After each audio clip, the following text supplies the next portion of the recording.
السلام عليكم ورحمة الله وبركاته. أهلا بكم في حلقة جديدة من بودكاست مشوار. النهاردة هنتكلم في موضوع كلنا عايشينه من غير ما ناخد بالنا. احنا بجد عايشين في عصر معرفة ولا عصر جهل جديد؟ بص حواليك، المعلومة بقت في ايدك بضغطة زر. جوجل، يوتيوب، سوشيال ميديا، الدنيا مفتوحة على البحري. انما الغريب ان رغم الزحمة دي كلها تلاقي في ناس لسه مش فاهمة الاساسيات، لسه ضايعة. وده اللي قاله الامام علي رضي الله عنه، قال العلم نقطة كثرها الجاهلون. يعني الفكرة بسيطة وواضحة، بس الناس كترت فيها كلام فضاعت المعاني.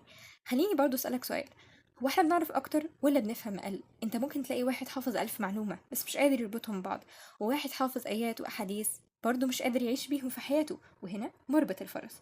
ان النبي صلى الله عليه وسلم قال نضر الله امرا سمع مقالتي فوعاها فاداها كما سمعها، الى اخر الحديث. سيدنا محمد ما قالش سمعها بس، لا، سمعها وفهمها ونقلها. احنا في زمن التكدس مش زمن الفهم. وده الجهل الجديد، انك تفتكر انك عارف وانت في الحقيقة مش فاهم. الإمام الشافعي قال العلم ما نفع ليس العلم ما حفظ. يعني العلم الحقيقي مش اللي بيتخزن في دماغك، العلم هو اللي بيغير حياتك وبيهدي سلوكك. بص للدين، ربنا سبحانه وتعالى نزل أول كلمة في القرآن اقرأ. مش بس اقرأ الحروف، اقرأ بمعنى وافهم وتدبر واستوعب. اللي عايز يعرف معنى الجهل الحديث يشوف حنا دلوقتي، ملايين الكتب والمقالات والفيديوهات، بس الفهم قليل والوعي أندر من الذهب. خليني أقولك مثال بسيط. انت لو دخلت سوبر ماركت في آلاف المنتجات بس انت مش عارف تختار اللي ينفعك، ساعتها هتخرج جعان. هو ده بالظبط اللي بيحصل، بتغرق في المعلومات وبتطلع فاضي. ابن القيم رحمه الله قال العلم قال الله وقال الرسول وما سواه فإما فضل وإما وبال. يعني اللي يثبت حياتك مش كل معلومة بتجيلك، اللي يثبتك هو انك ترجع للأصل، لكتاب الله وسنة النبي صلى الله عليه وسلم. اللي ناقصنا مش المعلومة، اللي ناقصنا هو البصيرة. ربنا سبحانه وتعالى قال فإنها لا تعمل الأبصار ولكن تعمل القلوب التي في الصدور. العين ممكن تشوف 1000 كتاب بس لو القلب مش فاهم عمرك ما هتنفع. طيب إيه الحل؟ أول حاجة فلتر المعلومة.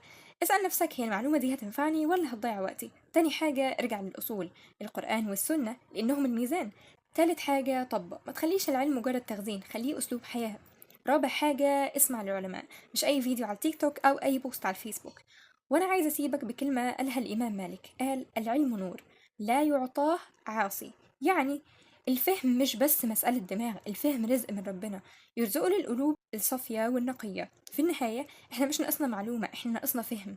مش ناقصنا كتب، احنا ناقصنا بصيرة. فلو عايز تعيش في عصر معرفة حقيقي لازم تختار تفهم، ولازم تختار تطبق قبل ما تتباهى بالكلام. خلي شعارك مش كل معلومة علم، والعلم اللي ما يغيرش حياتك هو جهل جديد. سلام.